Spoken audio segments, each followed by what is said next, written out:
Entre le 17 septembre et le 2 octobre de cette année, le satellite ST1 de notre TV, New Tang Dynasty Television, qui couvre Taïwan et le sud de la Chine, a subi dans ses signaux de sérieuses interférences.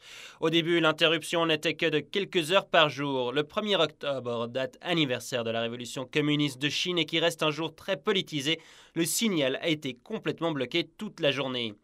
En réponse, la division Asie-Pacifique de New Tang Dynasty a donné une conférence de presse le 5 octobre à Taipei, demandant au gouvernement de Taïwan d'enquêter sur les causes de cette interruption. Feng Jiazhuang, directeur de l'Association de journalistes de Taïwan, pense que le Parti communiste chinois est impliqué, interférant intentionnellement avec l'émission des signaux. Le régime communiste chinois a utilisé de l'argent pour corrompre les médias taïwanais. Si cela ne marche pas, il utilisera la technologie pour interférer. Si nous ne réagissons pas à cette infraction dès le début, je pense que les médias de Taïwan perdront leur liberté.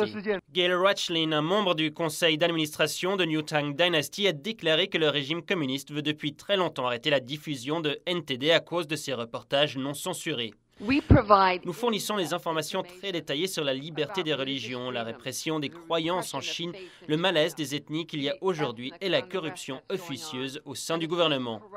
NTD, division Asie-Pacifique, a un contrat avec la compagnie télécom Chunghwa de Taïwan pour émettre le signal sur le satellite ST1.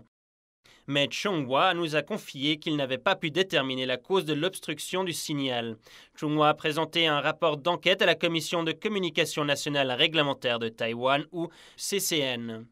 La CCN a rejeté le rapport disant qu'il est insuffisant. La CCN a aussi promis de créer une commission indépendante afin de rechercher la manière de mettre en place un système pour qu'une telle obstruction ne se reproduise plus à l'avenir. Plusieurs intervenants à la conférence de presse étaient préoccupés par ce problème, pas seulement parce que cela affectait New Tang Dynasty Television, mais aussi parce que cela concerne la sécurité nationale de Taïwan.